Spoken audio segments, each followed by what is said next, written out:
पिया इन नैनन में पलक ढाँप तो हेलू ना मैं देखूं और को ना तोहे देखन दूं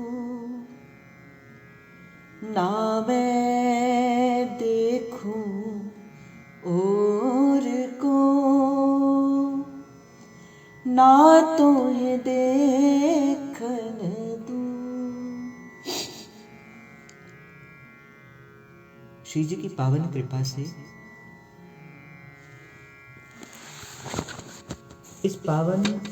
इस रस विहार की, इस नित्य विहार की चर्चा आप और हम श्री ध्रुव सखी के सानिध्य के अंदर कर रहे हैं। और आज जिस भाव से हमने प्रारंभ करना था, जो लोग, जो जन, जो साधक हमारे साथ जुड़े हुए हैं, जो विगत चर्चा के प्रारंभ से हमारे साथ जुड़े हैं, तो जैसे कल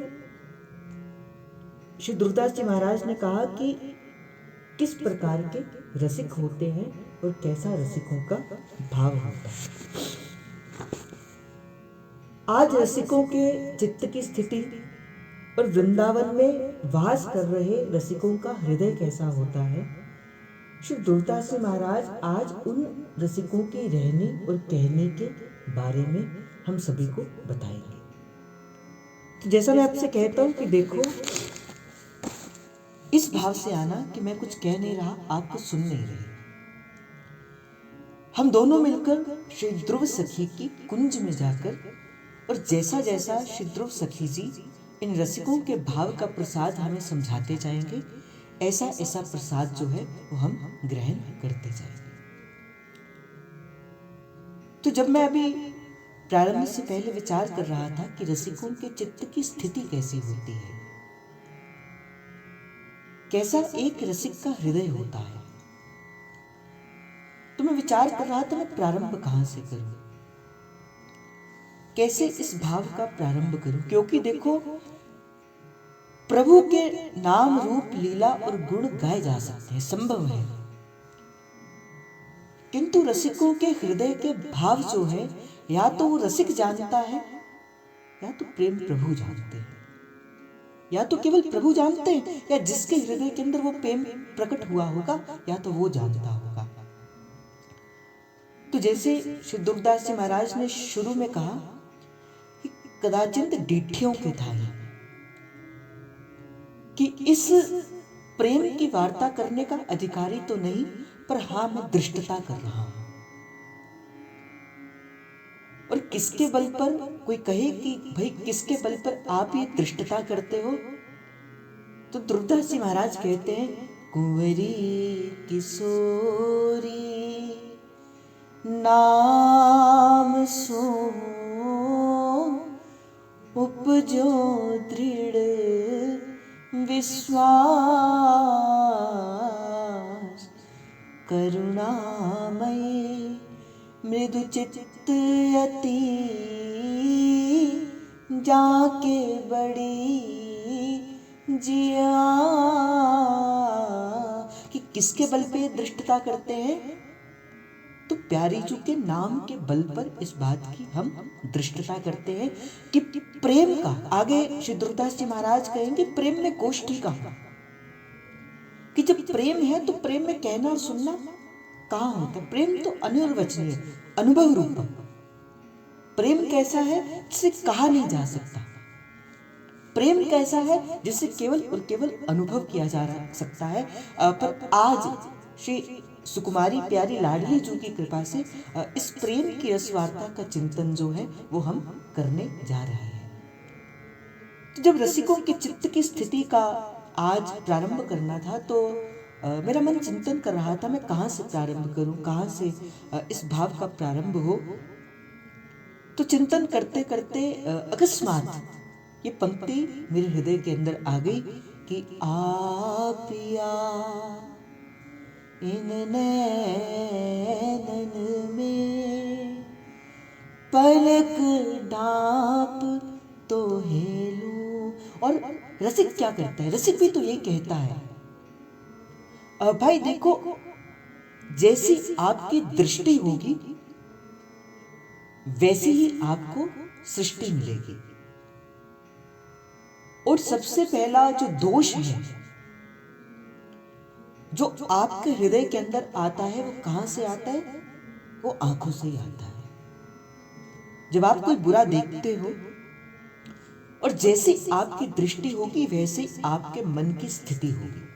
बड़े ध्यान से इस बात को समझना, जो ध्रुवदास जी महाराज इस सिद्धांत की बात कहते हैं कि एक साधक की दृष्टि कैसे होनी चाहिए। क्योंकि जैसी दोष जो है, जो दोष का प्रारंभ होता है, जो सबसे ज्यादा जब दोष किसी साधक के जीवन के अंदर आता है वो कहां से आता है, वो आंखों के द्वार से आता है। ये आंखें जब कुछ ऐसा देख लेती है, कुछ ऐसा दृश्य देख लेती है, उसी से ही ये दोष की दृष्टि हमारे जीवन के अंदर आती है। और जैसे ही हमारी दोष की दृष्टि आती है हमारे मन का भाव वैसा बन जाता है। तो रसिक सबसे पहले क्या करते हैं, इस सबसे पहले वो कहां को पकड़ते हैं, मन को पकड़ने से पहले भी जिस द्वार पर वो पहरा लगाते हैं वो कहां पे कहते हैं, आ पिया इन नैनन में पलक ढाप तो हेलूं। इन पलकों के ढाप तो हेलूं। और फिर रसिक क्या कहते हैं, ना मैं देखूं और को ना तो है देखन दूं। कहते मैं खुद भी किसी और को ना देखूं। और जैसे मैंने कहा था ना, भक्त जब भक्ति से सराबोर होता है ना, फिर वो प्रभु पर भी अपना एक अधिकार बना देता है। तो कहते कि ना मैं देखूं और को और ना तो है देखन तू। और मैं प्रभु आपको भी किसी और को देखने नहीं दूं। और रसिक तो बस यही बात प्रभु से नित्य प्रति कहता है कि हे लाडली जू, हे स्वामिनी जू, लाडली हम दीन हैं, हम दीन हैं, कृपा सिंधु में डूबते वो मीन है। लाडली हम तो तिहार दास हैं और रहना चाहते बस पास हैं। जैसे मैंने कल आपको कहा था भक्त क्या होता है, भक्त जो सदा अपने आप को दीन मानता है। भक्त कौन, जो सबसे पहले अपने आप को छोटा मानता है। अभी तो क्या होता है ना, अभी तो हम अपने आप को बड़ा मानते हैं। और मैं तो सदा एक बात को कहता हूं कि फल नीव्या रुखानू लग दे, तू नीवा होके चल बंदेया। और रसिक कैसा, हम कहते तो फिरते हैं हम रसिक बन जाएंगे। रसिकों की रहनी और कहनी कैसी होनी चाहिए, श्री ध्रुवदास जी महाराज और रसिकों ने अपने जीवन के अंदर जो अनुभव किया उससे बताते हैं कि रसिकों का चित्त सदा कहाँ लगा रहता है। तो भोरी सखी क्या कहती है, मुख चंद्र की वो चांदनी ही कुंज में छाई रहे, छवि पान मत चको रखिया, देखी बोराई रही। प्रभु कहते कि रसिक कहते कि प्रभु आगे आएगा। सिद्धांत विचार लीला के अंदर दुर्गादास जी महाराज कहेंगे, और भोरी सखी ने उस रस की स्थिति को जिया है। भोरी सखी ने अपने जीवन के अंदर उस रस को प्राप्त किया है, और उस रस की स्थिति में छकी हुई, मगी हुई भोरी सखी श्री लाडली जी से प्रार्थना करती है कि मुख चंद्र की वो चांदनी, हे स्वामिनी जी, आपका सुंदर ये जो श्रीमुख है, इसकी चांदनी सदा मेरे हृदय मंदिर के अंदर चमचमाती रहे। ये कुंज में छाई रहे, छवि पान मत चको रखिया, देखी बोराई रहे। और मैं सदा आपके इस रूप माधुरी की, इस प्रेम माधुरी की इस छका में छके रहूंगा। फिर कहती, ये आँख मेरी लाडली मगरावरो हेरत रहे, ये मेरी रसना चात की रसगन तुम्हें टेरत रहे, ये मेरी रसना चात की रसगन तुम्हें टेरत रहे। भोरी सखी कहती है कि हे स्वामिनी जी, ये आंख मेरी लाडली मगरावरो हेरत रहे। मैं सदा, जैसे जिसने इस रस को पिया है, आप सभी ने श्री शबरी मैया के प्रसंग को सुना होगा और देखा भी होगा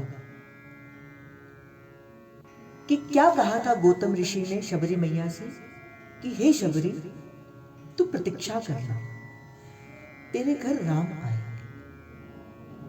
और धन्य है शबरी मैया, जब गुरुदेव ने कहा उस समय उनकी आयु मात्र 13 वर्ष की थी, एक बालक की अवस्था थी शबरी मां की। और गुरु ने कहा कि हे शबरी, तू प्रतीक्षा करना, इसी स्थान पर रहना, इसी कुटिया पे रहना, मैं तो चला हूं, मैं तो जा रहा हूं अपनी यात्रा करने के अंदर, पर तू बचे रहना, तो यहीं पे रहना। और क्या करना, उनकी राह को देखते रहना, उनकी राह को बुहारते रहना, उनके आने की राह को निहारते रहना। और धन्य है शबरी मैया का वो प्रेम अपने गुरु के चरणों के प्रति, वो आदर उन गुरु के वचनों के प्रति, कि गुरु ने कहा था कि हाँ, तेरे घर के अंदर राम आएंगे। और देखो, गुरु के वचनों को माना, ता उम्र, बालपन के बाद यौवन आया, यौवन भी बीत गया, यौवन के बाद प्रौढ़ अवस्था आ गई, बूढ़ी अवस्था आ गई, और कोई भी ऐसा दिन नहीं हुआ होगा जिस दिन शबरी मैया ने उन राह को निहारा नहीं होगा कि इस रास्ते पर मेरे प्रभु श्री राम आएंगे। आपको भी वही ऐसे ही करना, अपने गुरु के वचनों को मानकर चलना। ये भी जीवन का सिद्धांत है, ये भी रसिकों के जीवन का सिद्धांत है। तो भोरी सखी कहती है, ये आँख मेरी लाडली मगरावरो हेरत रहे, ये आँख मेरी लाडली, सदा मैं अपनी इस आंखों से आपके उस रास्ते को बुहारती रहूं, आपके उस रास्ते से निहारती रहूं। जैसे रसिकों ने कहा ना, हरि आएंगे, हरि आएंगे, आशा रख पगली आएंगे, धीरज धर पगली आएंगे। और रसिक क्या कहते हैं, एक दिन ऐसा अवसर होगा, मेरा प्रियतम घर पर होगा, विचार करो इन पंक्तियों के ऊपर। ये केवल पंक्तियां नहीं है, ये रसिकों के चित्त के भाव हैं। जब बार बार मन कहता था कि प्रभु आएंगे कि नहीं आएंगे, प्रभु आएंगे कि नहीं आएंगे, इस द्वंद्व में जब मन फंसा रहता था। ये शब्द किसके? स्वामी श्री मुकुंद हरि जी महाराज, रसिक पदरेड़। और स्वामी मुकुंद हरि जी महाराज जब उनका मन जो है कभी डोल जाता था, जब कभी समझ नहीं आता था कि इस उपासना के मार्ग में चले हैं तो सही, क्या प्रभु हमें अपनाएंगे भी कि नहीं अपनाएंगे, उस समय अपने मन से कहते हैं, आशा रख पगली आएंगे, धीरज धर पगली आएंगे। और अपने मन को समझाते हुए कहते हैं, एक दिन ऐसा अवसर होगा, मेरा प्रियतम घर पर होगा, विरहा का यही असर होगा, प्यारे का प्यार अमर होगा, वो आकर गले लगाएंगे, वो आकर गले लगाएंगे, मेरे प्यारे हित जू आएंगे, श्री राधा वल्लभ आएंगे, मेरी प्यारी जो भी आएंगे। क्यों धीरज खोई जाती है, क्यों मन को भुलाई जाती है, प्रभु आएंगे, प्रभु आएंगे, आशा रख पगली आएंगे, धीरज धर पगली आएंगे। तो कहती है, मेरी रसना चाहत की रसघन तुम्हें टेरत रहे। प्रभु मैं सदा इस मुख से आपके नाम का गान जो है वो करती रहूं। आपको भी क्या करना है? रसिक क्या करते हैं? रसिकों के चित्त की स्थिति कैसी होती है? रसिक अब सदा सदा किसी कुंज के कोने में बैठ के श्यामा श्याम श्यामा श्याम श्यामा श्याम श्यामा श्याम श्यामा श्याम, इस भाव का चिंतन रसिक जो है वो सदा करते रहते हैं। तो सबसे पहले मैंने इस भाव का प्रारंभ किया कि रसिक होते कौन? जो सदा इस भाव के अंदर आलिंगन करते रहते हैं कि आप या इन नैनन में पलक ढांप तोहे लूं, और ना मैं देखूं और को, और ना तोहे देखन तू। अब ध्रुवदास जी महाराज कहते हैं कि देखो ये रसिक भक्त कैसे होते हैं। यहाँ पर प्रश्न करते हैं श्री ध्रुवदास जी महाराज कि जिन्हें हम रसिक कहते हैं, इन रसिकों के ये भक्त कैसे होते हैं। बड़े गंभीरता के साथ आज की वार्ता को सुनना, क्योंकि अगर आज की वार्ता आपके हृदय के अंदर हृदयंगम हो गई तो आप अपना मन कभी भी किसी संसार के किसी भाव में नहीं लगाओगे। तो ध्रुवदास जी महाराज कहते कि सबसे पहले इसका प्रत्युत्तर देते हुए कहते कि रसिक होते कौन है। छाड़ रसिक रसिकनी जू के प्रेम रस विहार बिन कछु और रुचत नाही। जो सदा इस रूप के अंदर छके हैं, जो सदा इस रूप के अंदर मगन है, जिनके हृदय के अंदर सदा राधा वल्लभ लाल जी निवास करते हैं। श्री ध्रुवदास जी महाराज कहते जो कहें तो श्री हरिवंश, जो सुने तो श्री हरिवंश, जो कुछ चले तो श्री हरिवंश, जो बैठे तो श्री हरिवंश, जो सोए तो श्री हरिवंश, जो जागे तो श्री हरिवंश। जिसे महाप्रभु ने कहा ना, जागृत स्वपन सुषुप्तिषु स्फुरतु में राधा पदाम्बज छटा, कि मैं किसी भी अवस्था के अंदर हूं। आचार्य चरण कहते कि मेरे हृदय के अंदर सदा ये प्यारी जू का नाम जो है वो विराजमान रहे। इसे रसिक कहा जाता है, जिसका मन सदैव प्यारी और प्रियतम के चिंतन के अंदर लगा रहता है। जब आप वृंदावन के अंदर जाओ, जब कोई आपसे ये पूछे कि भाई बताओ आपका हाल कैसे है, आप ठीक हो कि नहीं, अभी उसको आप उस व्यक्ति ने आपको दैहिक तौर पर जाना है। और रसिक की जो दशा है वो केवल और केवल किसी आंतरिक दशा का नाम है। जो सदा इस रूप के अंदर, जो सदा इस रूप सिंधु के अंदर अपने आप को गोता लगाकर बैठते, उन्हें रसिक कहा जाता है। दुर्दास जी महाराज कहते, जो अपना मन सदा उस प्रेम रस विहार के अंदर ही डुबोकर रखते हैं और इसके बिना जिन्हें और भी कुछ नहीं रुचता। जैसे भक्ति के अनेक गुण कहे गए और भक्त भी अनेक प्रकार के कहे जाते हैं। जिसे रसिकों की दृष्टि में शांत रस है, दास्य रस है, सख्य रस है, वात्सल्य रस है।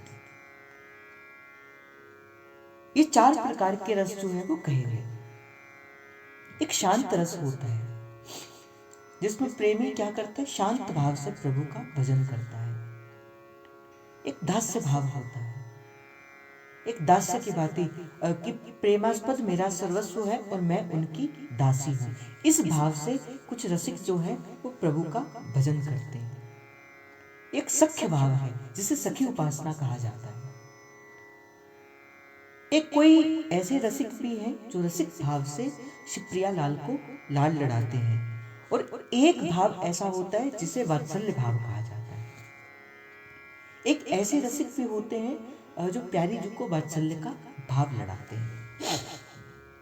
बड़ी एक सुंदर भाव जो है वो मेरे मन के अंदर आया। एक बार एक बाबा थे, श्री वल्लभ कुल के वो आचार्य थे, वल्लभ कुल के वो महात्मा थे। अब वल्लभ कुल के अंदर जो सेवा होती है, जो ठाकुर जी की सेवा है, वो वात्सल्य भाव की सेवा है, अर्थात वो ममता भाव की सेवा है। इसीलिए जो वल्लभ कुल है उसे पुष्टि मार्ग कहा जाता है, जिसमें वात्सल्य की प्रधानता है। इसमें मुख्य रूप से यशोदा माँ का भाव लेकर श्री ठाकुर जी को लाल लड़ाया जाता है। श्री वल्लभाचार्य महाप्रभु जी द्वारा इस वल्लभ कुल के भाव को प्रकट किया गया। और आज अगर घर घर के अंदर श्री ठाकुर श्री लड्डू गोपाल जी की सेवा है, ये किसी और की कृपा से नहीं, श्री वल्लभाचार्य महाप्रभु जी की कृपा से है। और इस वल्लभाचार्य जो ये वल्लभ कुल है, इसकी उपासना में जो इष्ट है वो कोई और नहीं, वो कौन है, गिरिराज धरन श्री जी तमरी शरण। श्री श्रीनाथ जी महाराज इसमें इष्ट के रूप के अंदर विराजमान है। श्री गिरधर लाल इसमें इष्ट के रूप के अंदर विराजमान है। और एक बालक की भांति ही श्रीनाथ जी महाराज को आज भी श्री वल्लभ कुल के अंदर लाल लड़ाया जाता है। जब वल्लभ कुल के अंदर जब श्रीनाथ जी महाराज को सुबह उठाया जाता है, जब मंगला की जाती है, उसके बाद जैसे हमारे राधा वल्लभ लाल जी के बाद धूप आरती और फिर श्रृंगार दर्शन होते हैं, वल्लभ कुल के अंदर आज भी श्रीनाथ जी विराजमान है नाथ द्वारा के अंदर। और नाथ द्वारा है श्री राजस्थान के अंदर। वृंदावन के ठाकुर है, पर उनको वृंदावन की याद सदा बनी रहे, उनको अपने मित्रों की याद ना भूले, इसलिए आज भी श्री नाथ जी महाराज में श्रृंगार दर्शन से पहले ग्वाल दर्शन करवाए जाते हैं। ग्वालों के बीच में श्रीनाथ जी महाराज वहां पे विराजमान होते हैं। आज भी ऐसे दर्शन जो है वो श्रीनाथ जी महाराज के दर्शन होते हैं। फिर उसके बाद श्रृंगार दर्शन होते हैं, जिनमें एक ओर श्री वल्लभाचार्य महाप्रभु जी को विराजमान किया जाता है और एक ओर जो है श्री यमुना महारानी को विराजमान किया जाता है। तो वात्सल्य भाव की उसमें प्रधानता है। वात्सल्य भाव से श्री ठाकुर जी को लाल लड़ाया जाता है और ये रसिकों की भाव है। तो एक महात्मा थे, वात्सल्य भाव से ठाकुर जी को लाल लड़ाते थे। तो वृंदावन के अंदर रहते, छोटे से उनके ठाकुर, और झाड़े के दिन थे। आजकल का ही महीना होगा, दिसंबर का या जनवरी का मास होगा, और ठंड बहुत पड़ती थी। अब वल्लभ कुल के अंदर भी अपरस की सेवा होती है। अपरस का अर्थ क्या होता है कि जब ठाकुर जी की सेवा के अंदर जाना, आप सीधे सीधे सेवा के अंदर नहीं जा सकते। सेवा में जाने से पहले आपको क्या करना पड़ता है, स्नान आदि करके स्वच्छ होकर, स्वच्छ वस्त्र पहनकर फिर ही आप सेवा के अंदर जो है वो जा सकते हैं। अन्यत्र आप ठाकुर जी को स्पर्श नहीं कर सकते, ठाकुर जी के निज महल के अंदर नहीं जा सकते। अब महात्मा जी ने, झाड़े का दिन था, शयन कराना था, स्नान किया। तो ठाकुर जी जो है वो को शयन कराया गया। बड़े सुंदर लोरी के साथ श्री ठाकुर जी को शयन कराया। ठाकुर जी शैया के ऊपर विराजमान हो गए। और जैसे ही वो महात्मा जी ने ठाकुर जी को शयन कराया, शयन कराने के बाद वो महात्मा बाहर आके अपना जो साधन था वो साधन करना प्रारंभ करने लगे। पढ़ना या कुछ भी जो साधन होगा वो करने लगे। अब अंदर से ठाकुर जी कहते, बाबा बाबा, क्योंकि वात्सल्य प्रधान है, तो वो महात्मा भी ठाकुर जी को अपने पुत्र के रूप के अंदर मानते थे और अपने आप को उनके बाबा के रूप के अंदर मानते थे। तो कहते, बाबा बाबा देख, ने ठंड लग रही है तो जरा खिड़की को बंद कर दो। तो जैसे बाबा के कानों में आवाज सुनाई दी, तो ठाकुर जी ने स्वयं आवाज लगाई थी। तो अब अपरस से वो सप्रस हो चुके थे। तो झाड़े के दिन, ठंड का दिन, फिर स्नान किया, फिर नए वस्त्र पहने, फिर अंदर गए जहाँ पे ठाकुर जी सो रहे थे। खिड़की को बंद किया, लाला को कहते, कोई बात नहीं, अब आप सो जाओ। और फिर आके बाहर आके फिर अपना साधन करने लग पड़े। अभी थोड़ी देर में बैठे थे, फिर आवाज आती, बाबा बाबा देख, मेरे को ठंड लग रही है, वो जो रजाई का कोना है वो एक और से बाहर है, वो बाबा मुझे आके रजाई मेरी ठीक से वो कर दो। अब बाबा को लगा शायद फिर से ठाकुर जी को ठंड लग रही होगी। बाबा फिर स्नान किया, और जैसे फिर स्नान किया, फिर अंदर गए, फिर ठाकुर जी की सुंदर व्यवस्था करी, सुंदर रजाई देखा कि कहीं से अब ठाकुर जी को ठंड ना लगे। अब फिर बाहर आए, फिर अपना साधन करने लगे। अब कहते, फिर बाबा बाबा, इस कक्ष के अंदर बिल्ली का बच्चा है, वो मुझे तंग कर रहा है, वो जब म्याऊं म्याऊं करता है तो मुझे डर लगता है। तो इस बार तो बाबा को थोड़ा गुस्सा भी आ गया, डंडे को पकड़ा, और जैसे डंडे को पकड़ा अंदर गए। बोले, क्यों रे लाला, क्या सबरी लीला तूने आज ही करनी है क्या? कभी खिड़की बंद कर दो, कभी, क्योंकि भाव है ना, भाव की तो प्रधानता है। रसिक तो प्रेम के वश के होकर ठाकुर जी पर अपना अधिकार भी जमा लेते। आज भी मैंने खुद अपनी आंखों से देखा है, जब श्रीनाथ जी महाराज को शाम को शयन कराया जाता है, तो श्रीनाथ जी महाराज की आयु कितनी, 11 वर्ष के बालक है। तो 11 वर्ष के बालक के भाव से श्रीनाथ जी महाराज को शयन कराया जाता है। और आज भी श्रीनाथ जी महाराज के वहां पे नाथद्वारा के अंदर एक ब्रजवासी बाबा है, वो आते हैं वैसे ही ब्रजवासी का वेश धारण करके और हाथ पर सोटी पकड़कर, लाठी पकड़कर, और बाबा श्रीनाथ जी महाराज के मंदिर के अंदर आते हैं और श्रीनाथ जी महाराज को डांट कर कहते हैं, भाई सो जा, तू सारा दिन गैया चराता रहता है, तू सारा दिन ग्वालों के पास घूमता रहता है, चल अब जाके सो जा। और कहते कि उनके आने के बाद ही श्रीनाथ जी महाराज अब शयन को जाते हैं। आज भी ये परिपाटी श्रीनाथ जी के अंदर की जाती है, क्योंकि वात्सल्य की प्रधानता है, प्रेम की प्रधानता है। तो बाबा कहते कि ए लाला, क्या सबरी लीला तो ये आज ही करनी है क्या? कभी खिड़की बंद करते हो, कभी रजाई ठीक करते हो, और कहते लाला, जब तूने गोवर्धन उठाए हो तब तो ये ठंड नहीं लगी क्या? जब तो पूतना मारे हो तब तो ठंड नहीं लगी क्या? जब तो पूतना मारे हो तब तो ये डर नहीं लगो क्या? जब तूने महाभारत का युद्ध किया तब तो ये डर नहीं लगे क्या? तो ये सबरी लीला तो ये आज ही करनी है क्या? तो उठकर बैठ के लड्डू गोपाल जी उठकर बैठकर कहते, बाबा या तो मैं पुत्र मान ले या मुझे भगवान मान ले, और अगर भगवान मानता है, अगर तू भगवान के रूप में मुझे भजन करेगा, मैं तुझे वैसा ही सुख दूंगा। फिर मैं भगवान बन जाऊंगा, फिर नहीं मैं डरता किसी से, फिर तो ये सारा सर्वस्व मुझसे बनाया हुआ है। पर अगर तू मुझे अपना लाला मानता है, मैं तो एक छोटा सा बालक हूँ, मुझे तो ठंड भी लगती है और मुझे तो बिल्ली के बोलने से, आवाज से डर भी लगता है। लाला वो महात्मा प्रेम से भर गए, ठाकुर जी को आलिंगन कर लिया। ये है वात्सल्य भाव, ये प्रेम का भाव। और ऐसा श्रीनाथ जी आज भी प्रेम करते, ऐसे ठाकुर जी आज भी प्रेम करते। रसिकों ने तो अपने जीवन के अंदर इस बात को चरितार्थ करके बिताया है। बड़ी सुंदर सी एक लीला मुझे याद आ गई, शायद कुंभन दास जी के जीवन की घटना है। श्रीनाथ जी के अष्टशाख कवि हुए, बड़ा प्रेम करते थे गोवर्धन नाथ अपने इन संपूर्ण सखाओं के संग। श्री वल्लभाचार्य महाप्रभु जी के 8 शिष्य हुए जिन्हें अष्ट सखा कहा जाता है, जिनमें सूरदास जी आदि अनेक जो है वो सखा है। जैसे हमारी स्वामिनी जी की अष्ट सखियां हैं, उसी प्रकार ही श्री ठाकुर जी के अष्ट सखा भी हैं। तो पहले क्या व्यवस्था होती थी कि केवल जो है, जो वैष्णव जन है, वही ठाकुर जी के दर्शन जो है वो कर पाते थे। तो एक बालक था,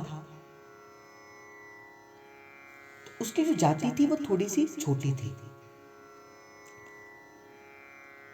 तो पहले क्या होता था कि मंदिर के अंदर एक छोटी सी खिड़की बनाई जाती थी, तो जो कुछ ऐसे जाति के व्यक्ति होते थे वो उस खिड़की से ही उनके दर्शन कर लिया करते थे। उन्हें मंदिर के भीतर प्रवेश करने की आज्ञा नहीं होती थी। तो वो जो व्यक्ति था, वो जो बालक था, जैसे उसने श्रीनाथ जी के उस रूप को देखा, वो तो मोहित हो गया। और श्रीनाथ जी, जैसे मैंने आपको एक दिन कहा था, अगर आपको याद होगा, ये जितने भी ब्रज के ठाकुर जी हैं, जितने भी ब्रज, क्योंकि हमारी उपासना प्रकट उपासना है, हमारी उपासना निकुंज की उपासना है, और निकुंज के ठाकुर तो प्रकट रूप के अंदर विराजमान होते हैं।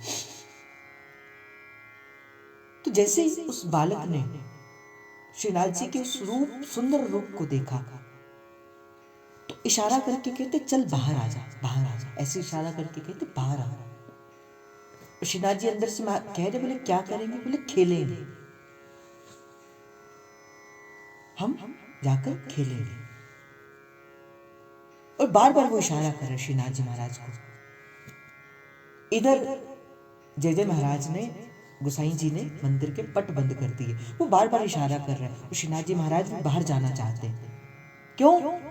भगत के वश में है भगवान, भक्त के बस में है भगवान, और भक्त बिना ये कुछ भी नहीं है, भक्त है इनके प्राण, भगत के वश में है भगवान। तो क्या हुआ, वो बालक बार बार श्रीनाथ जी से कह रहे हैं, आ जाओ आ जाओ, बाहर जाके हम खेलेंगे, बाहर जाके हम खेलेंगे। तो श्रीनाथ जी महाराज चल दिए। अब श्रीनाथ जी महाराज जाकर क्या कर रहे हैं? राजभोग के बाद का समय था, दोपहर की वेला थी। अब श्रीनाथ जी महाराज उस जो बालक था, जिसकी जाति थोड़ी सी छोटी थी, अब उसके साथ वो खेल रहे थे और डर भी रहे थे कि कहीं मुझे देख ना ले कोई। अब डर भी रहे। अब खेलते खेलते खेलते एक गांव के अंदर खेल रहे थे। देखते देखते दृष्टि किसकी पड़ गई? बोले कुंभन दास जी महाराज की पड़ गई। शायद कुंभन दास जी था, हो सकता है नाम कोई और होगा, किंतु शायद मुझे लगता है कुंभन दास जी। अब कुंभन दास जी महाराज की दृष्टि किस पे पड़ गई? श्रीनाथ जी महाराज पर। और जैसे कुंभन दास जी की दृष्टि श्रीनाथ जी पर पड़ी, और जैसे श्रीनाथ जी की दृष्टि श्री कुंभन दास जी पर पड़ी, अब तो कुंभन दास जी भी अब तो श्रीनाथ जी भी डर गए। अब ये मुझे नहीं छोड़ेगा, क्योंकि मित्र का भाव था, सखा का भाव था, अब तो मुझे भी नहीं छोड़ेगा। गुस्से के अंदर भरे हुए श्री कुंभन दास जी मंदिर के अंदर गए, और भगवान भी डरते हुए, छिपते हुए मंदिर के अंदर विराजमान हो गए। बालक से कहते, भाई अब तो मैं चला। बोले क्या हो गया? बोले देख लिया मुझे, किसी ने देख लिया। बोले किसने देखा? बोले तो ही नहीं जानता, तू नहीं जानता, तू नहीं जानता, मुझे देख लिया किसी ने। और डरते डरते श्रीनाथ जी महाराज पहुंच गए कहाँ पे, मंदिर के अंदर। अभी पट लगा हुआ। अब कुंभन दास जी आग बबूला हुए, बोले क्यों रे लाला,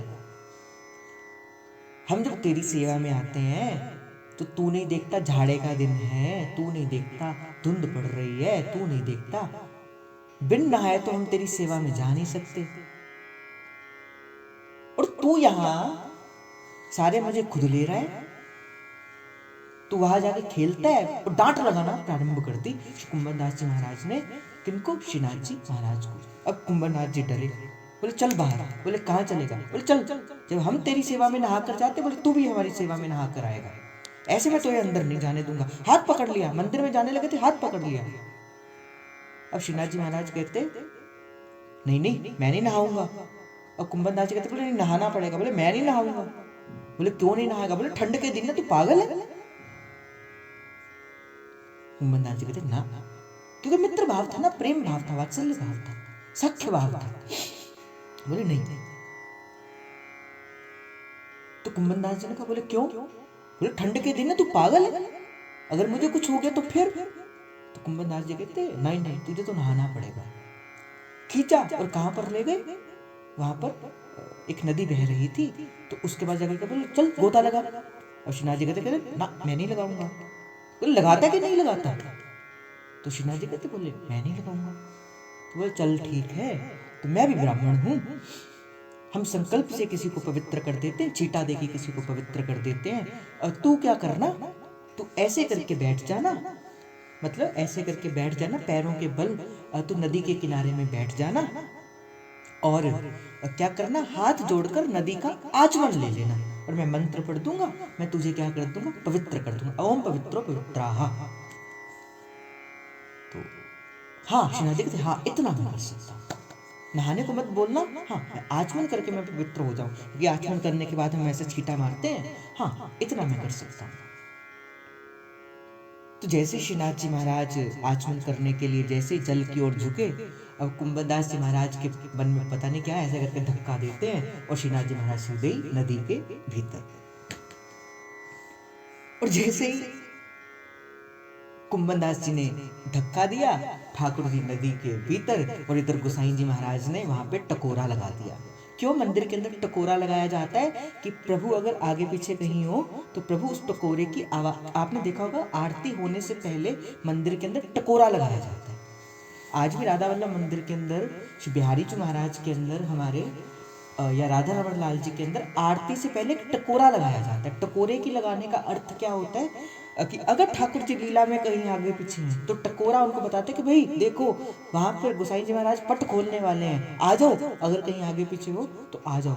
इधर ठाकुर जी कहाँ पे हैं? वहां पर टकोरा लग गया, अब ठाकुर जी नदी के भीतर। अब जैसे टकोरा लगा, ठाकुर जी तो पूरे पानी में भीगे हुए, और जैसे वल्लभाचार्य महाप्रभु ने पर्दा खोला तो देखा ठाकुर जी पूरे गीले। वल्लभाचार्य महाप्रभु की जय जय जय जय, ये क्या हो गया? श्रीनाथ जी महाराज को भी जय जय कह के संबोधित, जय जय ये क्या हो गया? बोले है ना तेरा कुंभन दास? बोले हाँ। बोले बहुत तेज है, मुझे नदी में धक्का दे दिया। बोले क्यों धक्का दिया? बुलाओ कुंभन दास को, बुला के लेके आओ, क्यों धक्का दिया?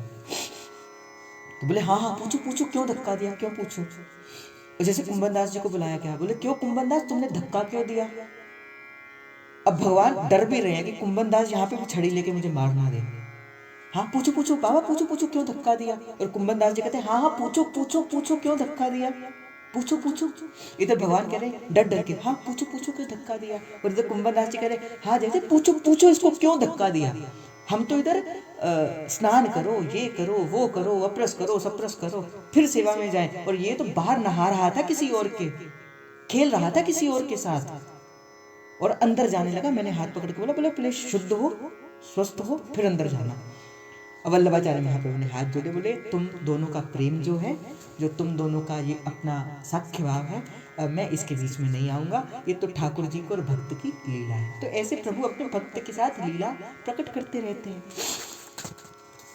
तो ऐसे अनेक प्रकार के भाव जो है वो रसिक भक्तों के और संतों के होते हैं। ऐसे अनेक दास्य प्रकार के भाव भी होते हैं, और ऐसे ही शांत कुछ ऐसे रसिक होते हैं जो शांत भाव से, जैसे स्वामी श्री हरिदास जी महाराज, महाप्रभु श्री हरिवंश जी महाराज कभी किसी से कुछ नहीं कहा, केवल श्री राधा राधा राधा राधा राधा राधा राधा राधा राधा राधा राधा राधा राधा।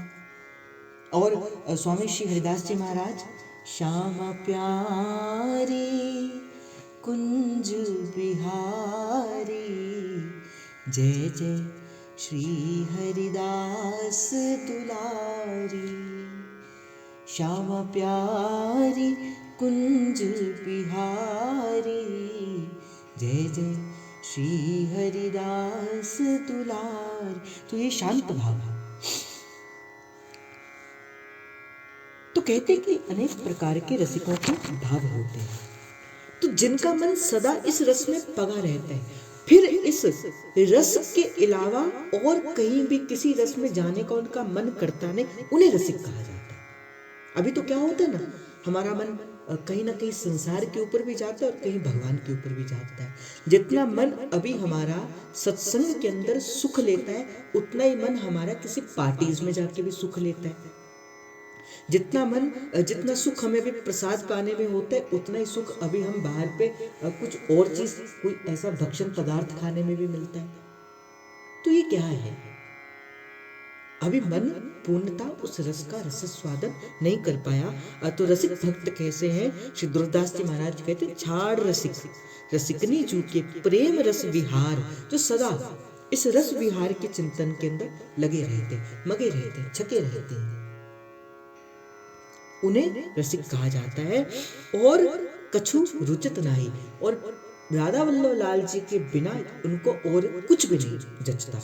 जरूरी नहीं राधा वल्लभ लाल जी, जो अपने इष्ट के अलावा, जैसे कोई अगर हरिदासी संप्रदाय से है और उनका मन बिहारी जी महाराज के चरणों में लगे, तो अर्थात बिहारी जी महाराज के चरणों के अलावा उनको कोई और न रचे, वो उन्हीं पर ही अपना मन जो है, अपना भाव जो है, वो सदा उस मन का भाव जो है सदा उनके चरणों पे समर्पित करके रखे। किन्हीं का मन प्रभु श्री राम जी के चरणों के प्रति है, तो प्रभु श्री राम जी के चरणों के सदा अपने भाव को रखे। तिनकी दृष्टि में और रस कछु न आवे, और तिहि रस के बल वो सबते बेपरवाह रहते हैं। कहते इनकी दृष्टि में और कुछ भी नहीं आता। जैसे जब आप समुद्र के भीतर जाओ, मान के चलो, मैं आपको एक उदाहरण देता हूं। जब आप एक समुद्र के भीतर चले जाओ और जाते जाओ अंदर, जाते जाओ अंदर, वो जल आते आते आते आते जब जल जहां तक पहुंचेगा, तो आपको सब और जल ही दिखेगा और कुछ नहीं दिखेगा। तो जो रसिक भक्त छके हैं, मके हैं, प्रेम से भरकर इस रस के अंदर, फिर दुर्दास जी महाराज कहते तिनकी दृष्टि में और रस कछु ना आवो। देखो, एक बात को कह के, क्योंकि आज का भाव में थोड़ा सा समय हो गया, पर आज केवल एक पंक्ति की चिंतन हुआ, बहुत अभी आगे पड़ा है। देखो, भक्त भी इसी संसार के अंदर रहता है और जीव भी इसी संसार के अंदर रहता है। भक्त इस संसार के अंदर रहते सदा प्रभु का चिंतन करता है, और जीव इस संसार के अंदर रह के इस संसार का चिंतन करता है। बस इतना फर्क है। भक्त और जीव के अंदर क्या फर्क है? भक्त भगवान का चिंतन करता है और जीव जो है वो संसार का चिंतन करता है। भक्त के लिए भगवान ने किसी और सृष्टि का निर्माण नहीं किया, ये जीव के लिए भगवान ने किसी और सृष्टि का निर्माण किया होगा। भक्त और जीव दोनों इसी संसार के अंदर है। भक्त के पास भी उतने ही समय की घड़ियां हैं, 8 पहर 64 घड़ी 24 घंटे, और जीव के पास भी इतने ही घंटे हैं। और जो अपने जीव को इस साधन में लग के अपने जीव का पूर्ण जो फल है, मानव जीवन का उत्कृष्ट फल है, जो इसे पाना चाहता है वो प्रभु का भजन करता है, जो नहीं पाना चाहता वो संसार में रहता है। पर हमारे आचार्य चरण की आज्ञा है, मानुष को तन पाए भजो ब्रजनाथ को। कि मनुष्य का तन पाया है तो किसके लिए पाया है? इस संसार की मोह माया में फंसने के लिए नहीं पाया, तो एक ब्रजनाथ को पाने के लिए पाया है। और मुझे बड़ी प्रिय है आचार्य चरण की वो पंक्ति, मैं सदा आपके साथ उसका भाव चिंतन करता रहता हूँ कि प्रेम जब बोलता है, जिसे मैंने कहा ना, किन्हीं के शब्दों में आग्रह होता है, किन्हीं के शब्दों में दुराग्रह होता है, किंतु प्रेम तो अनुग्रह से वशीभूत होकर बोलता है, वो केवल अनुग्रह के रूप होकर बोलते हैं। जब श्री सेवक महाराज कहते हैं ना, करहु कृपा मन कियो विचार, आचार्य चरण का प्राकट्य किस कारण से हुआ? कृपा के मूल में रखकर ही प्राकट्य हुआ। उनके मूल के अंदर क्या थी? कृपा थी, वात्सल्य था, प्रेम था। तो महाप्रभु क्या कहते? ताते भैया हम सबको, आचार्य चरण, जब मैं इन पंक्ति का चिंतन, केवल इस पंक्ति का चिंतन करता हूँ, महाप्रभु के इन शब्दों का चिंतन करता हूँ, तो मैं कहता हूँ कैसा हृदय मेरे आचार्य चरण का होगा, कैसा उनका हृदय होगा मेरे गुरुदेव भगवान का, मेरे हरिवंश महाप्रभु का। आज्ञा दे सकते हैं हरिवंश महाप्रभु, आचार्य है, और अगर हमें इस परिपाटी से चलना है तो हमें उनकी आज्ञा को मानना पड़ेगा।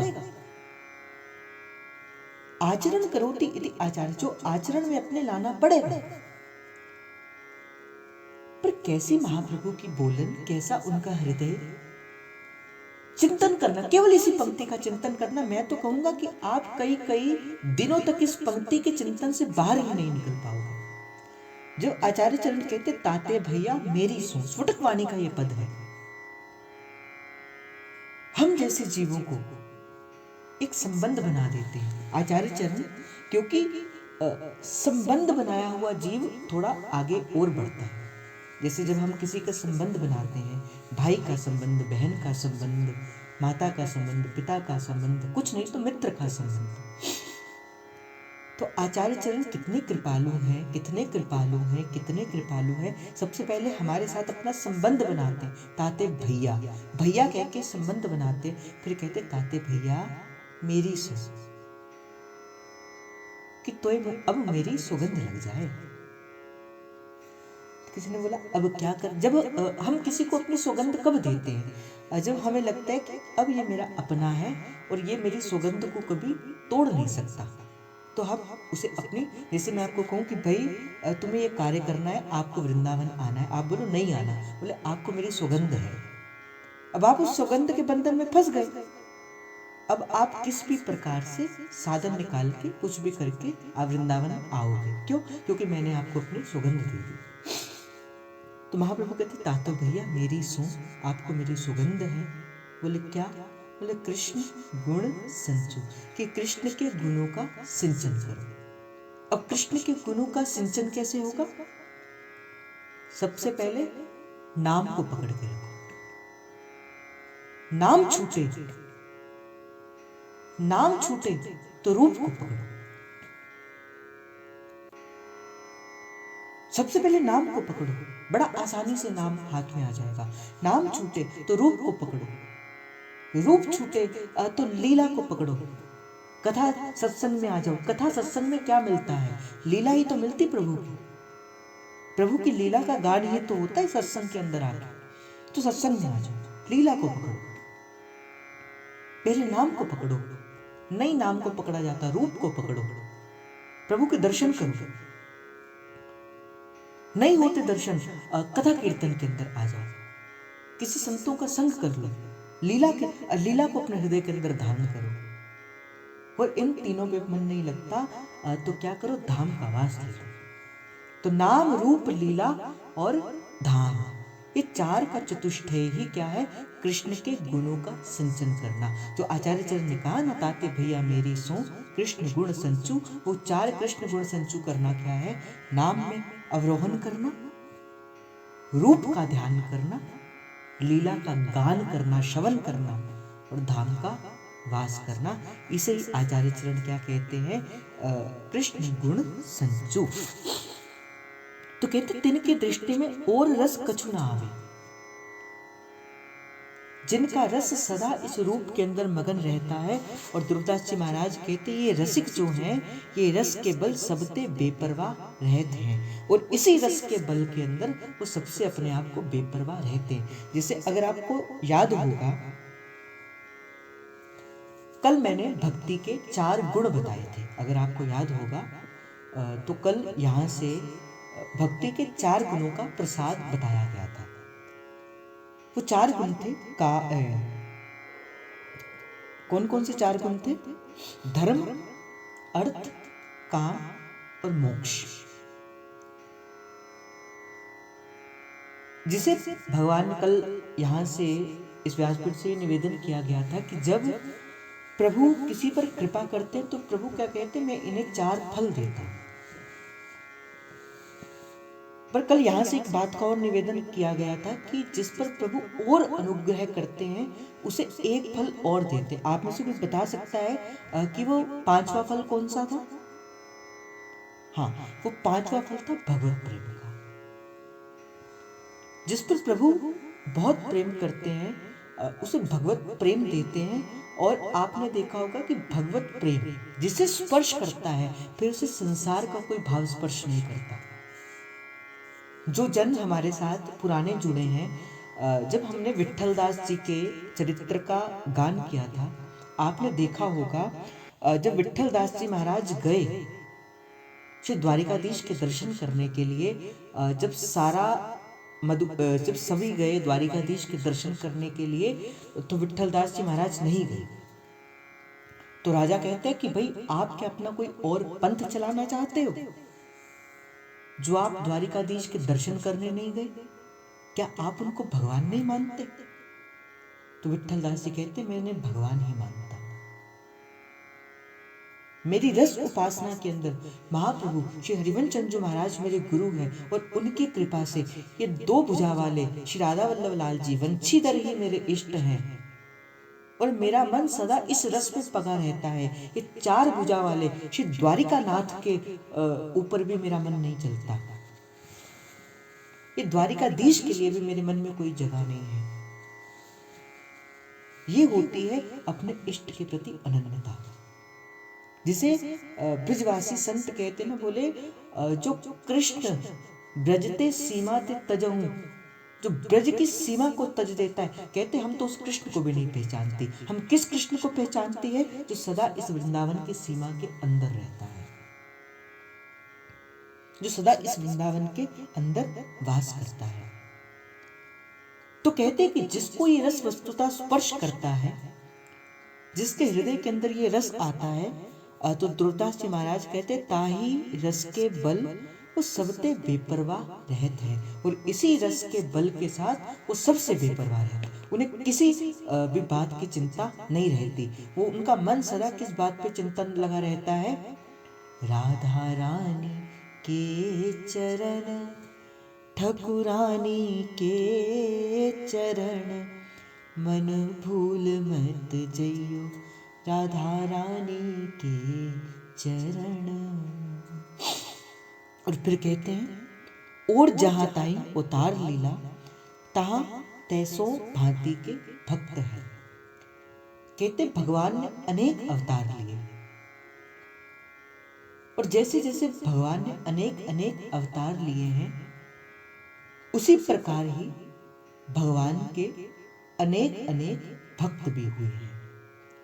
मुख्यतः भगवान के 24 अवतारों की कथा श्रीमद् भागवत के अंदर आती है।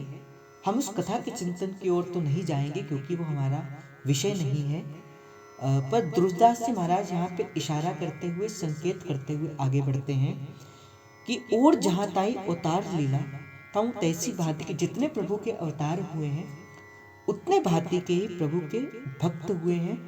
और आगे भक्तों का लक्षण बताते हुए श्री ध्रुवदास जी महाराज आगे के चिंतन की ओर जाएंगे। पर आज का भाव श्री जी के गोरे चरणारविंद में समर्पित आप सभी के हृदय के अंदर बैठे प्रेम प्रभु को, हित प्रभु को जय जय श्री हरिवंश। कल इसी भाव का चिंतन हम करेंगे कि किस प्रकार के प्रभु के भक्त हुए और कैसे भक्तों ने प्रभु को लाड लड़ाया। आज रसिकों का भाव था रसिकों की उपासना का भाव था, कैसे रसिक होने चाहिए, कैसे रसिकों की चित्त की स्थिति होती है। आज इस भाव का प्रसाद था कि रसिक भक्त कैसे, जो छाड़ रसिक रसिकनी जूके, रस विहार की बात बिन और कछु रुचित नहीं। तो अगर आप इस रस को अवगोहन करना चाहते हो, अगर आप भी श्री जी की कृपा से, गुरु कृपा से इस रस को पाना चाहते हो, आप भी रसिक बनना चाहते हो, तो सबसे पहले श्री दुर्दास जी महाराज यहाँ पे संकेत करते हैं, आप सदा इस नाम रूप लीला और धाम, इन चारों में से किसी एक के चिंतन में सदा आपका मन जो है वो घूमता रहे, सदा। जिसे मैंने कहा, नाम को पकड़ो, नाम छूटे रूप का ध्यान करो, मंदिर जाके प्रभु के दर्शन करो, रूप छूटे तो लीला का ध्यान करो। लीला का ध्यान अर्थात कथा कीर्तन के अंदर आ जाओ, किसी संत के सानिध्य प्राप्त करो, और ये तीनों छूट जाए तो प्रभु के धाम का वास ले लो। तो आज का भाव श्री जी के गोरे चरणारविंद में समर्पित आप सभी के हृदय के अंदर बैठे प्रेम प्रभु को, हित प्रभु को। जय जय श्री हरिवंश, जय जय श्री हरिवंश, जय जय श्री हरि, जय जय श्री हरिवंश।